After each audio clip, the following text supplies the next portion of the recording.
વિદ્યાર્થી મિત્રો, તમારું ખૂબ ખૂબ સ્વાગત છે મારી આ ચેનલ સ્ટડી વિથ નેન્સીમાં। જો હજી સુધી તમે મારી આ ચેનલને સબસ્ક્રાઈબ ના કરી હોય તો જલ્દીથી સબસ્ક્રાઈબ કરજો। આજે આપણે પ્રકરણ નંબર 3 ચતુષ્કોણની સમજ સ્વાધ્યાય 3.1નો પ્રશ્ન નંબર 1 અને પ્રશ્ન નંબર 2 જોઈશું। તો જોવા સૌથી પહેલાં પ્રશ્ન નંબર 1 જોઈએ। પ્રશ્ન નંબર 1 આપેલો છે, અહીં કેટલીક આકૃતિઓ આપેલ છે। તો અહીંયા જોવો નીચે આપણને આકૃતિઓ આપેલ છે। આમાંથી આપણે જો આકૃતિમાંથી કહેવાનું છે કે સરળ વક્ર કયું છે, પછી સરળ બંધ વક્ર કયું છે, બહુકોણ કયું છે, બહિર્મુખ બહુકોણ કયું છે, અંતર્મુખ બહુકોણ કયું છે, એ આપણે કહેવાનું છે। તો જોવો આમાં પહેલાં આપણને જોઈએ શું પૂછ્યું છે, સરળ વક્ર। તો સરળ વક્ર કોને કહેવાય કે આપણે કોઈ પણ આકૃતિ દોરીએ જેમાં કોઈ પણ લીટી એકબીજાને છેદતી ના હોય, એમાં કોઈ પણ રેખા હોય, કોઈ પણ વક્ર હોય એકબીજાને છેદતા ના હોય તેવી આકૃતિ। જેમ કે જો આમાં છેદે છે, નથી છેદતા, તો આને શું કહીશું, સરળ વક્ર। કોઈ પણ આપણે આકૃતિ દોરીએ, માની લો તમે જે પણ ગમે તેવી આકૃતિ દોરો, તો આ કઈ આકૃતિ થઈ, સરળ વક્ર આકૃતિ। કોઈ પણ આકૃતિ હોય એ સરળ વક્ર કહેવાય, પણ તે આકૃતિ એકબીજાને છેદતી ના હોય। જેમ કે મેં આ સ્ટાર દોરી દીધો, કે તો આ કેવી કહેવાશે, સરળ વક્ર નહીં કહેવાય, આને જટિલ કહેવાય। કેમ કે આમાં જોવો એક બીજી લાઈન એક બીજી રેખા એકબીજાને છેદે છે, જેમાં કોઈ પણ રેખા કોઈ પણ જે વક્ર હોય એકબીજાને છેદતા ના હોય એને આપણે સરળ વક્ર આકૃતિ કહીએ છીએ। તમે ગમે એવી આકૃતિ દોરો, સીધી લીટી દોરો, કંઈ પણ દોરો, પણ આમાં જેમાં એકબીજાને છેદતા ના હોય તેવાને સરળ વક્ર કહેવાય। હવે સરળ બંધ વક્ર, તો જુઓ અહીંયા મેં એક આ સરળ આકૃતિ દોરી અને આ બીજી સરળ આકૃતિ છે, તો આ બંનેમાં જુઓ અહીંયા આ આકૃતિ ખુલ્લી કહેવાય, આને બંધ ના કહેવાય, આને ખુલ્લો સરળ વક્ર કહેવાય। આ કેવો છે, બંધ સરળ વક્ર છે, આમાં કોઈ પણ બાજુથી ખુલ્લું છે નહીં। જ્યારે મેં આ આકૃતિ દોરી લીધી, આવી રીતે દોરી કોઈ પણ આકૃતિ, તો આ કેવી આકૃતિ થઈ, ખુલ્લી વક્ર આકૃતિ થઈ। પણ આમાં આપણે કેવી બંધ આકૃતિ, એટલે જેમાં ક્યાંય પણ જગ્યા ના હોય। જો હું અહીંયા આમ કરી દઉં તો અહીં જુઓ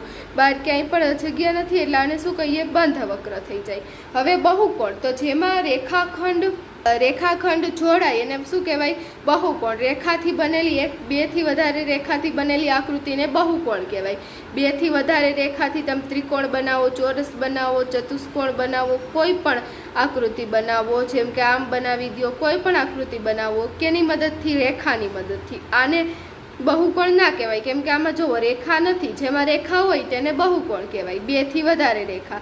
હવે બહિર્મુખ બહુકોણ, કે બહિર્મુખ બહુકોણ એટલે જેની બધી જ વિકર્ણો અંદરની બાજુ હોય એને બહિર્મુખ બહુકોણ કહે છે, જેના વિકર્ણો બધા જ અંદરની બાજુ હોય। જેમ કે આ ચોરસ છે, તો આ ચોરસના વિકર્ણ કેમ થાય, આમ થાય, તેના વિકર્ણ કેની બાજુ છે, અંદરની બાજુ છે, એટલે આપણે એને શું કહીશું, બહિર્મુખ બહુકોણ કહીશું। જેના વિકર્ણ અંદરની બાજુ હોય એને આપણે કયા બહુકોણ કહીએ, બહિર્મુખ। અને અંતર્મુખ એટલે જેના વિકર્ણ બહારની બાજુ હોય। જેમ કે આ આકૃતિ છે, તો આનો વિકર્ણ આમ બહાર થશે, એટલે આને કેવું કહેવાય, અંતર્મુખ હોય। આમાં અંદર હોય અને આમાં બહાર હોય। હવે જોવો અહીંયા જે આકૃતિ આપેલી છે એ લખી દઈએ કે સરળ વક્ર, તો આમાંથી કઈ કઈ આકૃતિ સરળ વક્ર છે તે આપણે અહીંયા લખવાનું। તો આમાં તમે જુઓ કે કઈ આકૃતિ સરળ વક્ર છે, તો જુઓ આમાં છેદે છે કોઈ પણ રેખા એકબીજાને નથી છેદતી, તો આ કેવી થશે, સરળ વક્ર થશે।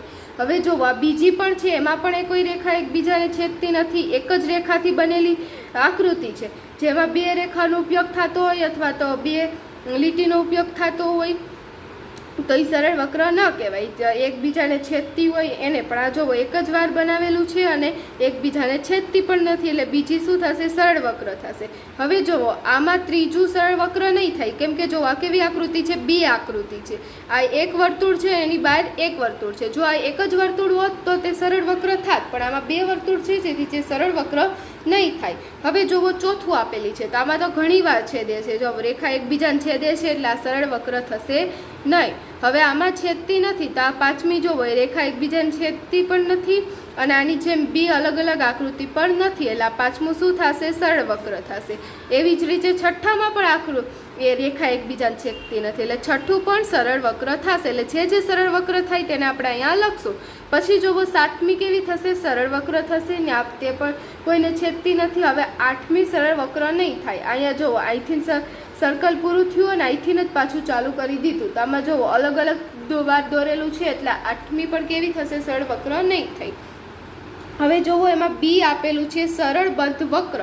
તો હવે જોવો સરળ વક્ર તો છે પણ બંધ, તો આમાં આપણે સરળ વક્ર ગોતી લીધા, એમાંથી જ આપણે ગોતવાનું છે, કેમ કે બાકીના તો કોઈ વક્ર જ નથી, સરળ વક્ર જ નથી.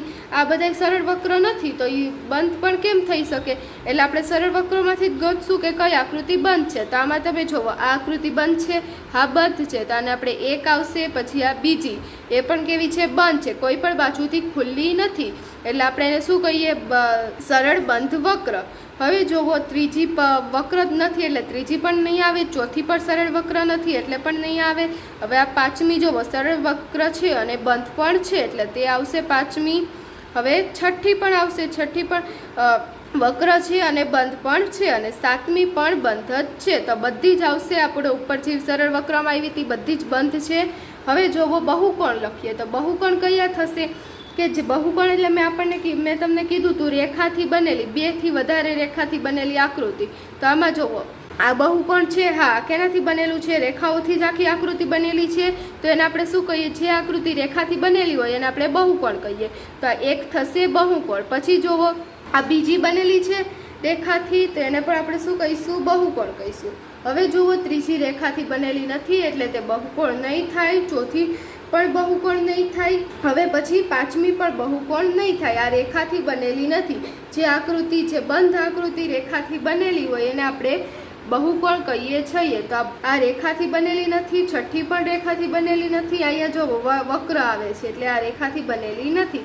આમાં પણ રેખા છે પણ વક્ર પણ છે એટલે આ પણ રેખાથી પૂરેપૂરી બનેલી નથી અને આ પણ રેખાથી પૂરેપૂરી બનેલી નથી. એટલે બહુકોણમાં ખાલી 1 અને 2 જ આવશે. જો ડી જોઈએ બહિર્મુખ બહુકોણ. તો આમાં તમે જોશો કે બહિર્મુખ બહુકોણ એટલે કે શું, કે જેની બધા જ વિકર્ણો અંદરની બાજુ હોય. તો આના તમે જોવો કે આ પહેલી આકૃતિ છે એના આપણે વિકર્ણ કરીએ તો અહીં અંદર આવે અને પછી અહીંયા પણ એક વિકર્ણ આવશે. તો આ એક જોવો 12 થઈ ગયો, આ વિકર્ણ ક્યાં થઈ જશે, 12 થઈ જશે આ વિકર્ણ.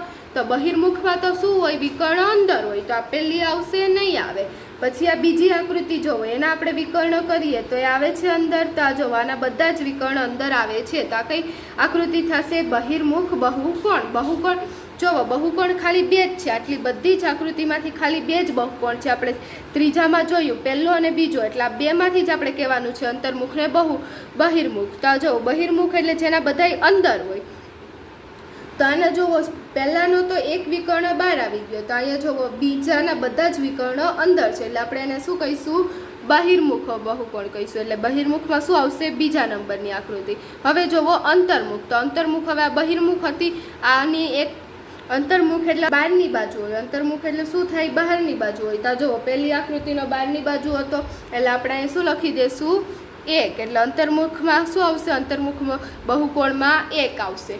તો હવે જુઓ આપણો પ્રશ્ન નંબર 1 થયો. હવે આપણે પ્રશ્ન નંબર 2 જોઈએ. તો જુઓ પ્રશ્ન નંબર 2 આપેલો છે, નિયમિત બહુકોણ એટલે શું, એવા નિયમિત બહુકોણના નામ આપો કે જેમાં પહેલું 3 બાજુ હોય, બીજું 4 બાજુ હોય અને ત્રીજું 6 બાજુ હોય. એટલે કે આપણે પહેલાં નિયમિત બહુકોણ એટલે શું એની વ્યાખ્યા કહેવાની છે અને પછી કહેવાનું છે કે એવા નિયમિત બહુકોણના નામ આપો. કે 3 બાજુવાળા નિયમિત બહુકોણનું નામ આપવાનું છે, પછી 4 બાજુવાળા અને પછી 6 બાજુવાળા.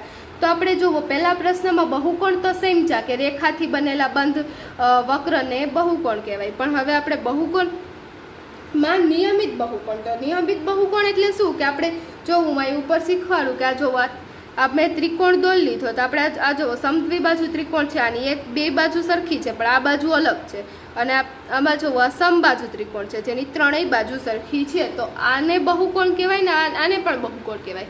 પણ આને અનિયમિત બહુકોણ કહેવાય અને આને નિયમિત બહુકોણ કહેવાય. નિયમિત કેમ કે આની 3 બાજુ સરખી છે અને 3 બાજુ સરખી હોય એટલે 3 ખૂણા પણ સરખા થાય. એટલે કે જેની 3 બાજુ ને 3 ખૂણા સરખા હોય તેવા બહુકોણને શું કહેવાય, નિયમિત બહુકોણ કહેવાય.